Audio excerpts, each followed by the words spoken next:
We are back with show number 4. It's Monday night. Hey, we're back here with DJ and TV. Thank you guys for joining us tonight. I have got my friend Adam Skuba with me. Adam, how you doing, man? Great, Sean. How about yourself? Doing well, doing very well. This is a topic we wanted to touch base with, and I feel almost like a little bit of a hypocrite with this one because, we talk about networking, and one of our goals with DJ Expo this year is we wanted to get together and go and just sit down and chat and such. And it didn't work out for either of us this year. Well, you know why?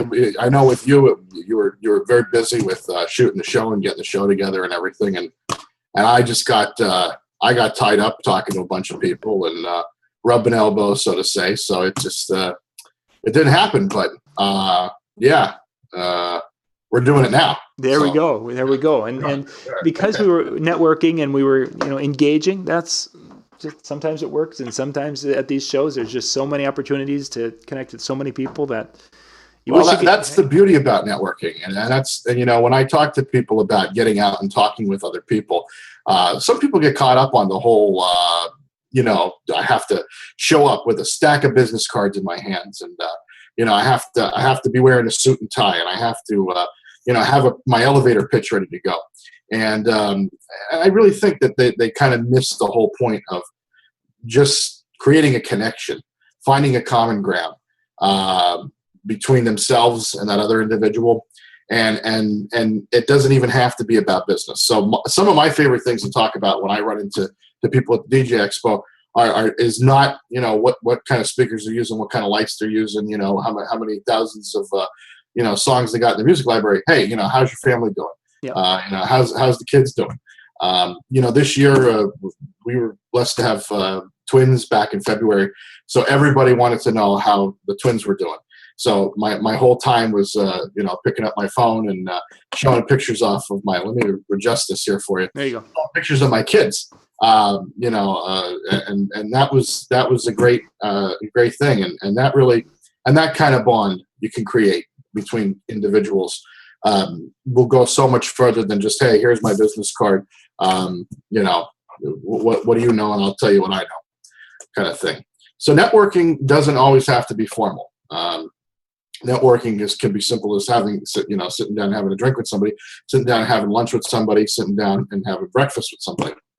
And I think too many people get caught up on that. They think it has to be this formal thing. And I think as long as you're willing to share something personal about yourself or maybe your business, then you will receive. That's the biggest thing. You got to bring something to the table before you can expect to walk away with something. So when you're mentioning willing to share something, now how would you go? Because one of the things I like to do is ask a lot of questions when I'm sitting down with someone. How are the kids doing? How is this going? How's life? What's new in your world? You're asking these questions. Yeah. Now, when it comes to, is this something you share? Share ideas as you're asking questions? You don't have to walk up to somebody and say, hey, what I'm thinking about here is, top 5 things. No, what I mean by sharing is creating that conversation. Sure. You're asking questions as far as, how's the family doing and everything. But if I just sat there and said, fine, good, great. So tell me more about your business, and I just drill you for information constantly, the dynamic isn't going to be created. You're not going to feel comfortable with me. I'm just there to take. And it's not going to be a good connection. I'm not going to be a person that you're going to want to get to know again, or meet up with again, or even continue a conversation with at that point in time, because there's no give or take. There's no two-way communication. And so what I mean by give something, I mean always have something that you can share, whether it's a personal story, whether it's a business-related item. One of the biggest things that I love to do is I love to talk to other, not just in the DJ industry, but with other wedding professionals. I love to talk about their business and how I can help them. What I've learned from watching webinars and going to conferences and reading books and websites and blog articles, what can I share with them? Because then I feel like it's like a boomerang effect. It's going to come back around. So really, I always think about what can I do to help you especially if it's the first time I ever met you, just get to know you a little bit. What can I offer you that, is either interesting, fun, helpful, whatever. Let's take a little bit of a break here, Skuba, and then let's come back and talk about how do you break the ice? How do you go up to someone, especially if you're at a DJ conference? Because that's probably one of the most intimidating things for a lot of people is how do you go up and introduce yourself and do that breaking of the ice. So we've got our sponsors for our DJ and TV shows, gang, and we'll be right back in a couple of minutes.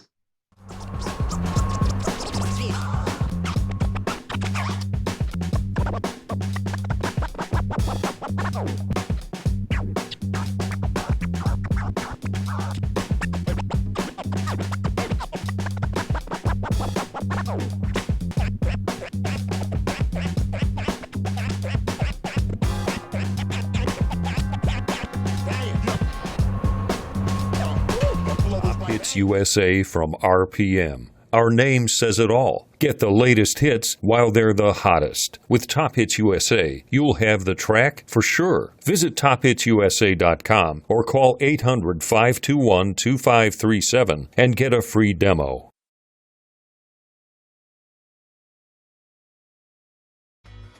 DJ Event Planner will change the way you manage and run your business. Streamline all of your procedures and software into one easy-to-manage system. DJ Event Planner, the ultimate online planning tool.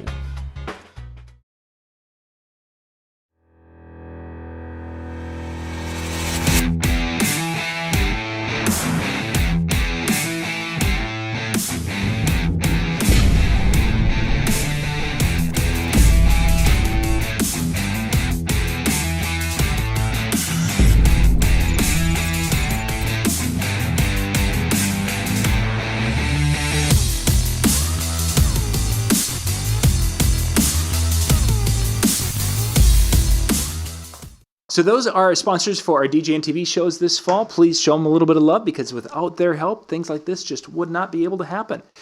Before the break, Skuba, we were talking about networking and communicating and having a conversation. Well, let's just back up to that you're coming in and meeting someone here for the first time at a convention. And then maybe it's somebody you know of from Facebook, what have you, but now you want to go and break the ice. How would you recommend they do that? The easiest way, obviously, is if you know someone that's talking to them, walk up and kind of ask for an introduction. That's the way I made a lot of my. I apologize for this web camera. This is just I don't know what's going on with it, but yeah, if you know someone to help you make an introduction, that's always a great in. A lot of the people that I got to meet, prior to the convention was through the New Jersey Disc Jockey Network, going to their monthly meetings and meeting those people there, then going to the convention. They introduced me to a lot of people at the convention. So I got my introduction through somebody else. But, the one thing that I find is, I don't want to say it's the upper echelon of people that go to the convention, but it's the people that have an open mind.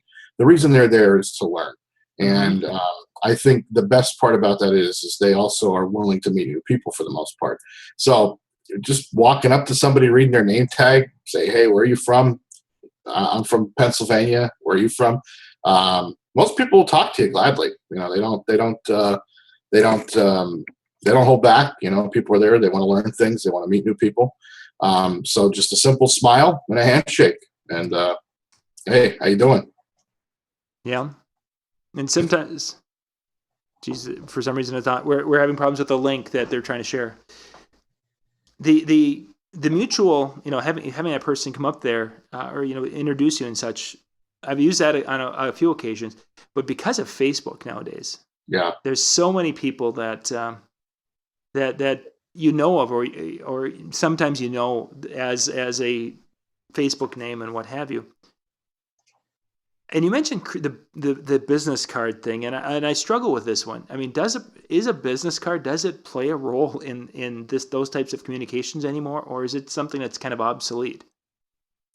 I was just on another call today, and they were talking about rather than give a business card, just directly ask for a cell phone number or something, and then be able to send a text message with your contact information. So I don't know if the business card really is as relevant today as it used to be. I'm an avid collector of business cards. I like to look at people's business cards. So, just from a design perspective and to see what, hey, this looks cool. This is nifty. What kind of information's on it. So I always try to get a card from most people. But I don't know necessarily if it's as important as it used to be, especially with Facebook. Facebook pretty much changed the whole game. I remember back in the day, like probably late 90s, early 2000s, somewhere around there, attending the convention in Atlantic City for the first time. And the big thing were the chat boards back then. And a lot of times people were on there under aliases. You didn't know who they really were. And then you got to find them, and because there was never a picture put to them or anything like that, it was like this big revelation of who this person is. That was like prehistoric compared to now. A lot of times, like you said about Facebook, you get to meet people, you get to know people, you know everything about them before you ever meet them in person. And then when you meet them in person, it's just like that aha moment, that, hey, nice to meet you finally. I feel like we know each other forever. I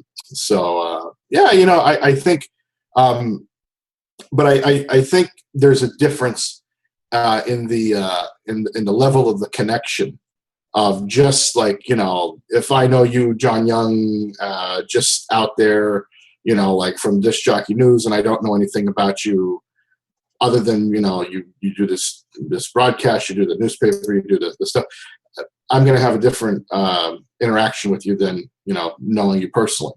Sure.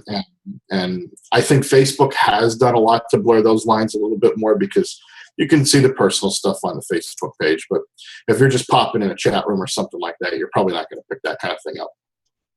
For sure. There's just so much. The number of times you've seen someone on Facebook or you see their profile, and then when you meet them face to face, and it's like almost a different person. It's like, really?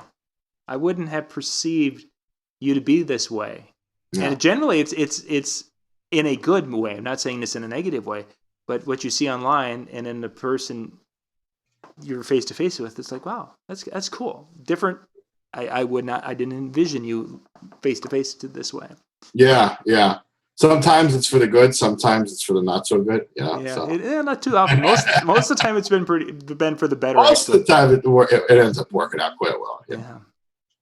One of the areas in which as people are coming up and introducing themselves, one little tip for those of you who are doing that is, if you have a name tag like we do at DJ Expo, and this is something I'm trying to be more cognizant of, is when I'm going up and meeting someone the first time, shaking hands, introducing myself, and making sure my name tag is forward, because you know how many times in a conversation, and maybe you've got a better memory than I do, Skuba, but man, I'll start talking to someone and we're bouncing, and the next thing it's like, okay, is this Jeremy or is this Jeffrey?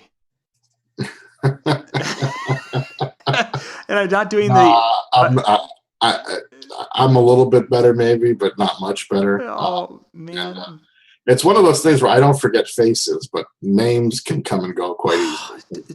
I know I met you somewhere before. I couldn't put I could tell you where I met you. It'd be like 15 years ago. I could tell you, I knew we were standing here on this corner, but I couldn't tell you your name. Yeah. So, no, the name tag really does help. I think what I really wanted to get across today was the importance of not only networking with DJs like through Disc Jockey News or online in a Facebook group, but getting to know guys locally. That's been a big thing that I've been a fan of for years. And I know a lot of people right now are probably cringing at their keyboard saying, oh my God, I don't want to share my secrets with all my competitors in my local market and everything. But Dan, that was just on in the last segment, he's about an hour and a half away. And we're kind of close. And I probably refer anywhere between 2 to 3 jobs a week out to other of my quote unquote competitors, if you want to call them that. The bottom line is I believe there's enough work to go around for everybody. I think of it as they refer stuff back to me then too. So, for sure.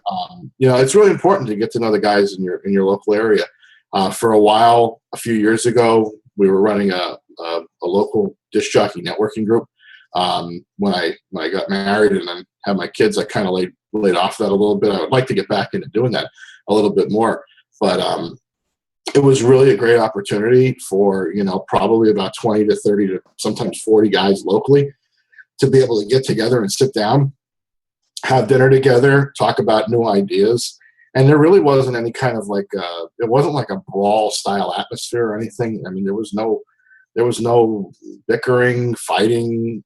It was just a nice gathering of everybody that's in the same kind of industry. Because you got to remember, even though there were 20 guys in the room there, they're all DJs, all within like a 50-mile radius of that given area. There's probably 100 to 200 other guys out there that weren't in the room, for sure. that are still trying to scoop up a piece of that pie. So I always recommend to everybody, get to know people in your local area. You'd be very surprised on what you'd learn, just from the guy that's like down the street or next door to you. Very much so. I've had numerous times where a younger DJ, oh yeah, I've been in this for 30 some years.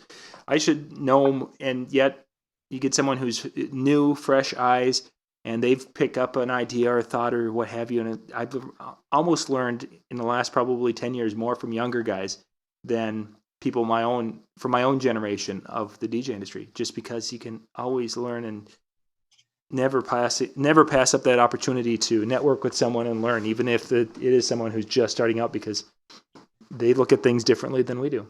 Yeah. I mean, when I started off 15 years ago or so, there were people that, being of like teenager still, I kind of had an attitude that, I wanted to rule the world, number one. Number two, I was going to, put every other DJ out of business and everything like that. But the funny thing is, now I really enjoy an opportunity to go out with those people and hang out with those guys. Or if we're at a bridal show or something like that, I get an opportunity to talk to them. I like the camaraderie that, I've developed with a lot of my, if you want to call them competitors or whatnot. But, it's just, maybe I'm a glutton for punishment on that respect, but I really, I do. I text other DJs all the time here that are in my area, and we talk and we have great conversations, and I get to know a lot about their families and stuff like that. And it's a nice respect that nobody's really, there's no infighting. And I think it kind of helps the industry as a whole. Oh, for sure.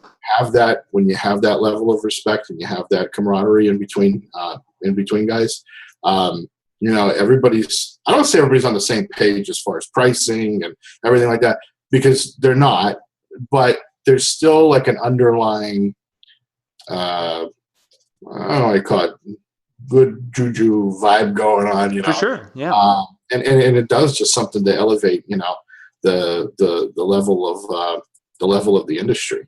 I do a lot of work with healthcare, and the one thing I can tell you is doctors and then in the lawyer industry and with attorneys, doctors and lawyers love to get together, and they all might hate each other, but they love to get together because it's just it does something for their industry to bring them together. So I think if anybody's watching tonight and maybe they've had an idea of calling the guy down the road, or they haven't had an opportunity to meet them, I would say, hey, just put out a phone call. Go out and meet that guy. You never know. Maybe he has TVs that you need to rent for a job, or you need an extra sound system or something. And rather than having to drive that 50 miles to go rent it from the warehouse down, wherever, maybe that guy can rent you his something. So it's really beneficial. Yeah, for sure. And I think probably the coolest part with, as you're talking about, those group getting together and talking and such, is the respect that is built for each other. Is that there isn't as much of the backstabbing and different things, because you start to respect some of the guys within your local area, and that local area might be. It makes them a human being, and yes. I think it's not just a faceless business. And I think that's what you can come to hate an entity, I guess you could say, but when you put a face to it and you put a story to it, that changes everything. Yeah, for sure. Good stuff. Skuba, if people want to get in touch with you, where's the best way for them to reach out to you? Oh, they could just shoot me an email. It's Adam at Skuba, SKUBA, entertainment.com. I'm also on Facebook. I think I'm the only Adam Skuba on Facebook. So I think you are. I might be the only Adam Skuba in the world. I don't know, maybe. And that is my real name. That's what I was given by birth. So good stuff. Good stuff. Gang, if you need to reach out, give them a shout. And again, networking with the DJs around you, I know it can be intimidating, it can be scary, but in time, I think it's a really beneficial thing. Skuba, thanks for joining me tonight. Thanks, John. It was a pleasure to be here. And tomorrow I will be going off to another event, and I will be hopefully networking with some DJs from New Jersey and Philadelphia. And I'm really looking forward to that because I'm going to learn something. Exactly. And, there's some that's the best part about it. Incredibly talented people out in that neck of the woods, that's for sure. Gang, we just put the link for show number 5 in the chat area there, so you can click on that. We'll be back in about 2 or 3 minutes with actually 4 or 5 minutes with our final show tonight. We're going to be doing trivia. I'm not sure what MJ's got up with that, but we'll check it out tonight. Skuba, thanks for joining me tonight. Thanks, John.